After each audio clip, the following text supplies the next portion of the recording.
Hello my friends, आप सुन रहे हैं हमारी कहानी mafias angel episode 22। I hope आपको पिछला एपिसोड पसंद आया हो। और चलिए आगे के एपिसोड को सुनते हैं। पिछले एपिसोड में आरविश ने सभी डॉक्टर्स को बाहर निकाल दिया। अब हम इसके आगे शुरू करते हैं। अब उस कमरे में आरविश और अंतरा के अलावा कोई भी नहीं था। आरविश बस अंतरा के चेहरे को ही देखे जा रहा था, जो पूरी तरीके से पीला पड़ चुका था और ठंड की वजह से ही पूरी बॉडी अब कांप भी रही थी। आरविश एकटक अंतरा को देखते हुए सोफे पर जाकर बैठ गया और उसको वैसे ही देखने लगा। धीरे धीरे वक्त भी बीतने लगा। आरविश बहुत बार अंतरा की बॉडी का टेम्परेचर चेक करता था, जिसमें थोड़ा भी सुधार नहीं था। उसकी बॉडी अब भी बुखार से वैसे ही तप रही थी, जिससे आरविश पूरी तरीके से परेशान होने लगा, क्योंकि अब 3 घंटे बीतने वाले थे, जिसकी वजह से अंतरा की कंडीशन खराब होती जा रही थी। आरविश रूम में इधर उधर घूमते हुए अपने बालों में हाथ फेर बेहोश अंतरा को देखने लगा, जिसका चेहरा पूरी तरीके से मुरझा गया था।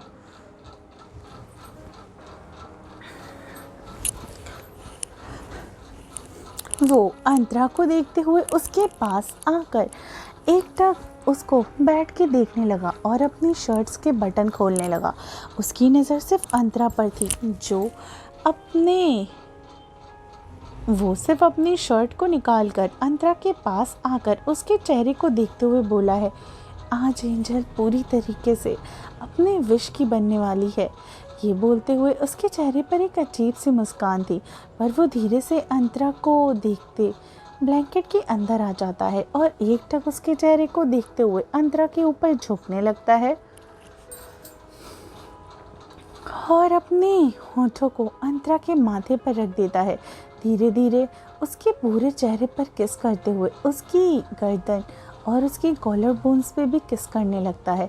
उसकी किस में एक शिद्दत और एक जुनून भी था, जो धीरे धीरे अंतरा के ऊपर से उसकी शर्ट के 3 बटनों को खोल चुका था और उसको धीरे धीरे नीचे करते हुए किस करने लगा। 3 बटन खुलने की वजह से अंतरा के उभार आधे से ज़्यादा दिखाई दे रहे थे, जिससे आरविश के अंदर की गर्मी बढ़ती ही जा रही थी। वो उसके आधे उभारों को किस करने लगा और वो जैसे ही आगे बढ़ने ही वाला था, किसी ने उसको अपनी पूरी ताकत लगाकर धक्का दे दिया, जिससे आरविश पर फर्क तो नहीं पड़ा, पर वो थोड़ा सा दूर ज़रूर हो गया। वो जब अपना सिर उठा के देखता है तो अंतरा उसको गुस्से से अपनी लाल आंखों से देख रही थी और अपने आंसू भरी आंखों के साथ गुस्सा कर रही थी। एक पल के लिए तो आरविश को अंतरा का बिल्कुल बहता हुआ गुस्सा बिल्कुल बर्दाश्त नहीं हुआ और वह उसको रोकने की हिम्मत कैसे कर सकती थी, ऐसा आरविश अपने मन में सोचता है। पर उसको इस बात की खुशी थी कि फाइनली अंतरा को होश तो आ गया। वो अपने हाथ अंतरा की तरफ बढ़ाते हुए जैसे ही उसके माथे को छूने वाला था, वैसे ही अंतरा जल्दी से बेड से उठकर अपनी शर्ट को सही करके उसको मुट्ठी से पकड़ लेती है और रोते हुए गुस्से में बोलने लगती है, दूर रहिए आप मुझसे, हमें छूने की कोशिश भी मत कीजिएगा। कितने गिरे हुए इंसान हैं आप, घिन आती है हमें आपसे। अरे हमारी क्या गलती है जो आपने मेरे साथ ऐसा किया? कौन सी बड़ी गलती कर दी थी हमने? हाँ, आपने हमें ठंडे पानी में खड़ा करके हमारी बेहोशी की हालत में हमारी इज्जत के साथ खेल रहे थे। आप इंसान कहलाने के लायक भी नहीं है। आपसे 1000 गुना अच्छे तो मिस्टर ओबरॉय हैं, जिन्होंने कम से कम हमारे सामने अपनी शर्त रखी और हमें अपनी मर्ज़ी से तो ख़रीदा। और आप हैं एक बेहोशी में लड़की के साथ अपनी आँख मिटाने की कोशिश कर रहे हैं। आप तो नफ़रत के भी काबिल नहीं हैं। आपको जो करना है कर लीजिए, पर याद रखिएगा हम अपनी जान दे देंगे, पर आपके पास कभी नहीं आएंगे। आरविश, जो अंतरा की सारी बातों को कब से सुन रहा था, उसकी आंखों में गुस्से से बिल्कुल लाल हो गई। वो अपने हाथों की मुट्ठियाँ बनाते हुए उसके माथे की नसें भी साफ साफ दिखाई दे रही थी।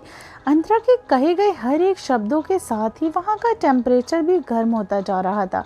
अंतरा अपनी बात पूरी करके रोते हुए आरविश को देखने लगी, जो पूरी तरीके से शैतान नजर आ रहा था। अंतरा आरविश को देखकर रोते हुए डर से बिस्तर के पीछे खिसकने लगी।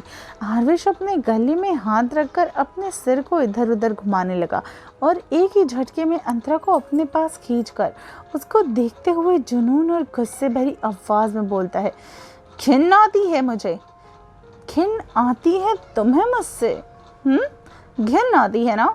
और मरना भी चाहती हो तो मेरे पास नहीं आओगी, लेकिन मुझसे अच्छा तो वो मिस्टर ओब्रॉय है ना? और एक पल में अंतरा को झटके के साथ छोड़कर पागलों की तरह हंसते हुए आगे बोलने लगता है। अंतरा अंतरा अंतरा, तुम कितनी भोली हो।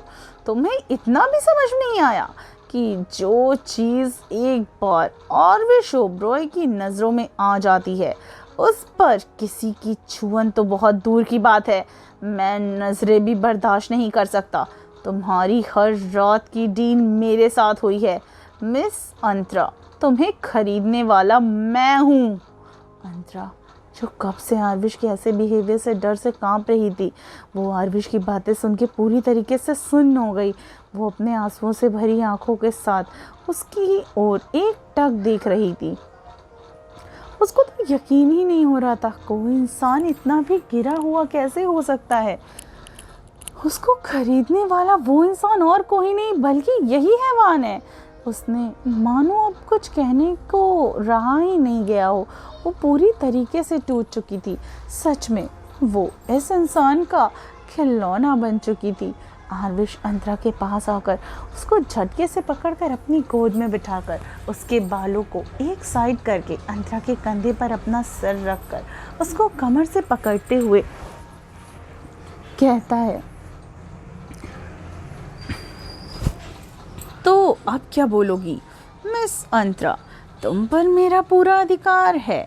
तुम्हारे जिस्म के हर हिस्से पर सिर्फ और सिर्फ मेरा हक है, इसमें तुम्हारा भी हक नहीं। तुम पूरी की पूरी मेरी हो। अगर आज के बाद कभी भी तुमने मुझे खुद से दूर करने की गलती की तो पूरी रात मेरे प्यार से दर्द भरे दर्द को सहना होगा। और हाँ, तुम्हारी सज़ा के पीछे की गलती मैं बताना तो नहीं चाहता, लेकिन चलो मैं तुम्हें बता देता हूँ तुम्हारी गलती कि ये क्या है। तुम्हारे ये नाजुक से शरीर पर मुझे किसी मर्द की परछाई भी बर्दाश्त नहीं। सोचो सोचो, जब मैं अपनी प्यारी अंतरा को उसकी गलती की इतनी बड़ी सज़ा दे सकता हूँ तो उस इंसान को क्या किया होगा मैंने, जिसने मेरी अंतरा के खूबसूरत जिस्म को छूने की कोशिश की है। अंतरा ने ये सारी बातें एक साइको की तरह ही वो बोले जा रहा था, जिसे सुनकर अंतरा तो डर से कांप रही थी। उसको समझ आ चुका था कि ये इंसान किसकी बातें कर रहा है। वो इस हैवान के जाल में पूरी तरीके से फंस चुकी थी। उसको अब वाकई में युवराज के लिए डर लग रहा था।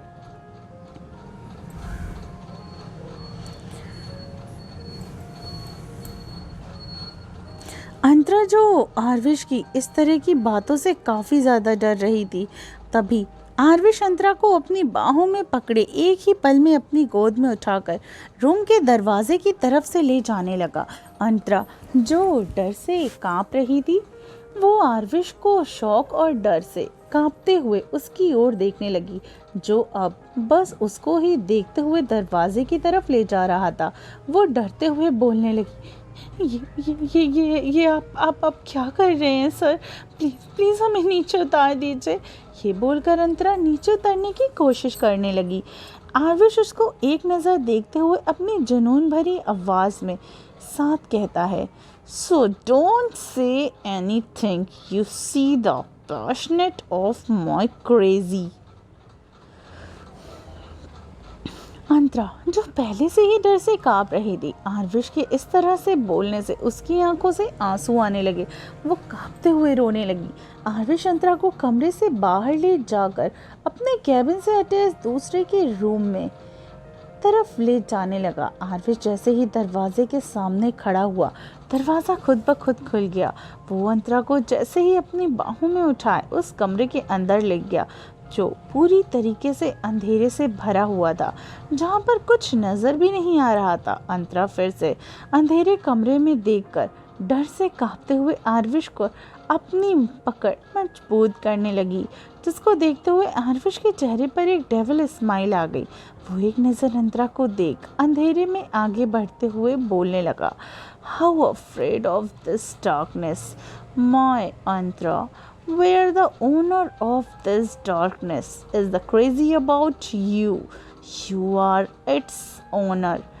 You don't need to scare it, but it will be afraid of you. ये बोलकर आरविश अंतरा में ही अंदर अंदर बढ़ते ही जा रहा था, जिसके साथ अंतरा डर से कांपते हुए रोने लगी। आरविश उस पर अपनी पकड़ को मजबूत करने लगा और उस पूरे अंधेरे कमरे में पता नहीं किस किस रास्ते से जाते हुए कुछ देर के बाद चलने के बाद ही एक रेड बल्ब चारों तरफ से जलने लगी। अंतरा उस रोशनी में जब चारों तरफ देखती है तो वो एक अलग ही जगह पर पहुंच गई थी। वो कमरा बहुत बड़ा था, वहाँ की दीवारें पूरी तरीके से काली थी। चारों तरफ जलता हुआ रेड बल्ब उस कमरे को खून से भरा हुआ रूप दे रहा था। आरविश जो कब से अंतरा के चेहरे को देख रहा था, उसके चेहरे में डर देखकर आरविश स्माइल करते हुए, एक डेविल स्माइल करते हुए उसको वहीं रूम में रखे एक सोफे पर बैठाकर खुद उसको अपनी गोद में बैठा लेता है और उसकी कमर को पकड़ते हुए डर से कांप रही अंतरा को देखते हुए कहने लगता है, Every part of your body has a right on the freedom of your soul, so only and only mine. Whoever tried to touch ever your shadow, his existence will be destroyed in such a way that even his soul will tremble. ये बोलते हुए वो अपनी उंगलियों के सामने देखने का इशारा करने लगा। अंतरा जो उसकी गोद में बैठे उसकी सारी बातें डर से सुन रही थी, उसका इशारा पाते ही सामने देखने लगी, जो उसके हाथ पैर पूरी तरीके से ठंडे होने लगे थे। उसकी आंखों से आंसू निकलने लगे, मुंह से एक चीख निकल गई,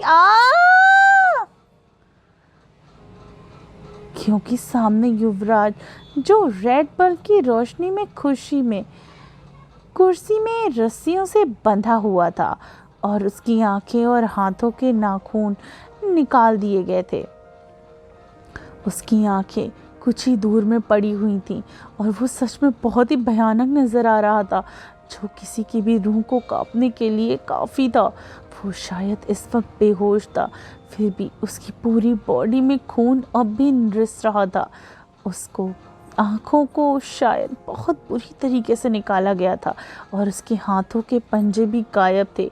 अंतरा रोते हुए अपने मुंह पे हाथ रखकर एक टक सामने देख रही थी। उसकी नज़रें युवराज से होते हुए उसके आसपास पकड़े खून पे और पड़े मांस के टुकड़ों पर जाने लगी, जो शायद आँखों और पंजों के ही टुकड़े थे। वो ऐसे काटे गए थे जैसे वो कोई सब्जी हो। अंतरा ये सारा नज़ारा देखकर उसकी रूह भी कांप गई। वो कांपते हुए अपने फेस को पूरी तरीके से आरविश से चिपकाकर अपना सर उसके सीने में छुपाकर रोते हुए कहने लगती है, नहीं नहीं नहीं, हमें कुछ नहीं देखना, हमें यहाँ नहीं रहना, हमें जाना है, हमें यहाँ नहीं रहना, प्लीज़ प्लीज़ प्लीज़ प्लीज़ हमें यहाँ से ले चलो। वो नहीं प्लीज़ प्लीज़ हमें नहीं रहना। अंतरा पूरी तरीके से ये नज़ारा देख के पैनिक हो रही थी। आरविश अंतरा को अपने करीब महसूस करके उसके चेहरे पर एक अजीब सी मुस्कुराहट आ गई। वो अंतरा को अपनी बाहों में भर के शांत करवाते हुए बोलने लगा, मेरी जान शांत हो जाओ, वो कुछ नहीं है, सिर्फ मांस के टुकड़े हैं, जैसे चिकन और फिश होते हैं, है ना, वैसे ही। रिलैक्स जान, कुछ नहीं हुआ है। उसने तुम्हें देखने और छूने की कोशिश की थी, उसका ये नतीजा तो होना ही था। देखो मेरी जान, मेरी तरफ देखो। अंतरा जो पूरी तरीके से कांप रही थी, वो आरविश की बात सुनकर और ज़्यादा डरने लगी। अगर वो उसकी बात नहीं मानेगी तो पता नहीं ये सन की आदमी उसके साथ क्या करेगा। वो डरते हुए उसकी तरफ देखने लगी। आरविश उसके चेहरे को अपने हाथों में भरकर उसकी आंखों में देखते हुए आगे बोलने लगा। तुम्हारे जिस्म के हर एक हिस्से पर सिर्फ और सिर्फ मेरा हक है, सिर्फ मेरा। अगर कोई उसको छुएगा तो दूर से देखेगा या कुछ भी ऐसा, तो उसका अगला अंजाम इस नज़ारे से भी ज़्यादा खौफनाक होगा। फिर उसके चेहरे को अपने हाथों में अपनी तरफ करके उसके कंधे को चूमते हुए वहाँ खड़े 3 गार्ड्स को युवराज के साइड में थे उनको देखते हुए कहने लगा, खेल शुरू किया जाए। जिसके साथ ही वो तीनों गार्ड्स अपना सिर 3 बार झुकाकर अचानक से युवराज के ऊपर बर्फ से भी ज़्यादा ठंडा पानी डाल देते हैं, जिसके साथ ही युवराज छटपटाते हुए अपने होश में आया। अंतरा ये सब नज़ारा पूरी तरीके से रोते रोते ही देखे जा रही थी। उसके ऊपर ठंडा पानी डालने के बाद युवराज काफ़ी छटपटाते हुए जैसे ही अपने होश में आया और वो इधर उधर अपना सिर घुमाते हुए बोलने लगा, प्लीज़ प्लीज़ प्लीज़ मुझे और मत तड़पाओ, मार दो मुझे, मार दो, जान से मार दो। युवराज जो कि पागलों की तरह बोल रहा था। अंतरा जो युवराज की हर एक चीख, उसके दर्द, उसकी कानों में, अंतरा के कानों से इस समय खून निकलने जैसा फील हो रहा था। वो ये सब बर्दाश्त नहीं कर पा रही थी। तभी युवराज की ज़ोर से चीख हुई और उसके कानों में पड़ी। इस बार राजेश के ऊपर खौलता हुआ पानी डाला गया था, जिसके दर्द से भरी चीखें उस कमरे में गूंजने लगी। अंतरा ये सब देख रही थी। वो ये सब बिल्कुल भी बर्दाश्त नहीं कर पा रही थी और वो धीरे धीरे अपने होश खोने लगी। आरविश एकटक अंतरा के चेहरे को ही देख रहा था। उसे इस तरह बेहोश होता देखकर डर और घबराहट से उसके चेहरे को पकड़ते हुए हिलाते हुए बोलने लगा, Antara, Antara what happened, Antara what happened, क्या हुआ, मेरी तरफ देखो अंतरा, अंतरा। पर अंतरा अपने बंद होते हुए आंखों के साथ एक नज़र आरविश को देखकर बेहोश हो गई। आरविश इस तरह अंतरा को बेहोश देखकर डर गया और उसको अपनी बाहों में उठाकर उस रूम से बाहर ले जाकर फिर से अपने बेडरूम में ले गया और अपने असिस्टेंट निखिल को ऑर्डर देते हुए कहता है, डॉक्टर अगले 15 मिनट के अंदर यहाँ होने चाहिए। कुछ ही देर के अंदर डॉक्टर्स भी आ गए और अंतरा को चेक करने लगे। आरविश अंतरा के हाथों को पकड़े बस अंतरा के चेहरे को देख रहा था। डॉक्टर कुछ देर तक अंतरा को चेक करने के बाद थोड़ा डरते हुए बोली, मिस्टर ओब्रॉय, मिस अंतरा किसी बात पर बहुत ज़्यादा स्ट्रेस ले चुकी हैं, इसके लिए ये सही नहीं थी जिस वजह से ये बेहोश हो गई हैं। हमने इनको इंजेक्शन दे दिया है, कुछ ही देर में होश आ जाएगा, पर इनको खुश रखने की कोशिश करिए, क्योंकि अगर कोई भी इस तरह का स्ट्रेस लेता है तो उसका ब्रेन डैमेज होने के चांसेस ज़्यादा होते हैं, इससे इनकी जान को भी खतरा हो सकता है। इतना बोलकर डॉक्टर वहाँ से चली गई और आरविश एकटक अंतरा के चेहरे को देखते हुए बोलने लगा, मुझे माफ़ कर दो अंतरा, मेरी वजह से तुम्हारी ये हालत हुई है, पर मैं क्या करता, नहीं देख सकता मैं तुम्हारे आसपास किसी और को। तुम्हें छूने, तुम्हें देखने का सिर्फ और सिर्फ मेरा हक है। तुम खुद की भी नहीं हो, तुम सिर्फ मेरी हो, अपने फिश की एंजल। फिर अंतरा के सिर पर हाथ फेरते हुए, फिक्र मत करो मेरी एंजल, मैं तुम्हें कोई और तकलीफ नहीं दूंगा, बस मुझसे अब दूर जाने की कोशिश मत करना। अगर कोई तुम्हारे करीब आएगा तो उसको मैं ऐसी सज़ा दूंगा जो उसने अपने सपने में भी नहीं सोची होगी। ये बोलकर अंतरा के माथों को चूम लेता है और अंतरा को अपनी बाहों में भरकर उसको देखते देखते न जाने कब उसकी भी आंख लग गई है और उसे पता भी नहीं चलता। लगभग 1 घंटे के बाद ही अंतरा को होश आया। वो अपने सामने देखने लगी। तभी उसको महसूस होता है कि कोई उसको जकड़कर सोया हुआ है।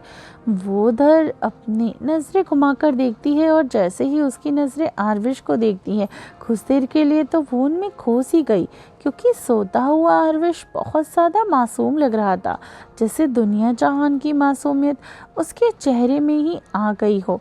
तभी उसको याद आया, कुछ देर पहले की सारी बातें याद आने लगी। वो डर से कांपने लगी और आरविश की बाहों से निकलने की कोशिश करने लगी।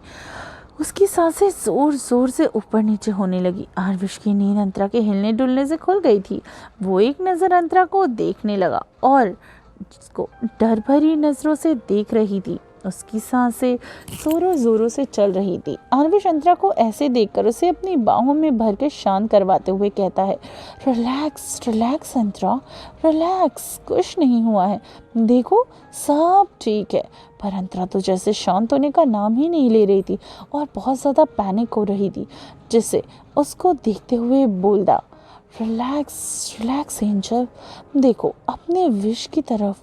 तुम्हें घर जाना है ना, मैं तुम्हें तुम्हारे घर ले जाऊंगा, तुम शांत हो जाओ। अंतरा घर जाने की बात सुनकर थोड़ी शांत हो गई और डर से कपकपाती हुई वजह से आरविश की बातों पर भी उसने ध्यान नहीं दे पाई थी। आरविश अंतरा को शांत करके उसको अपनी बाहों में उठाकर अपने ऑफिस से निकलकर अपनी कार में बैठाकर खुद ड्राइविंग सीट पर बैठ गया। अंतरा के घर की तरफ गाड़ी बढ़ा देता है। अंतरा अब भी डर से कांप रही थी, जिससे आरविश अच्छे से महसूस कर पा रहा था। वो अपनी हाथों की मुट्ठियां बनाकर खुद से बोलने लगा, विश विश विश, ये तूने क्या किया? तू कैसे भूल गया? तेरी एंजल बहुत ज़्यादा मासूम है, वो तेरी काली दुनिया को नहीं देख सकती। तू उसको कैसे वहाँ ले गया? शिट शिट, पर जो हो गया वो सो हो गया। अब मेरी एंजल हमेशा मेरी निगाहों में रहेगी। ये सोचते हुए इसके चेहरे पर एक डेविल स्माइल आ गई।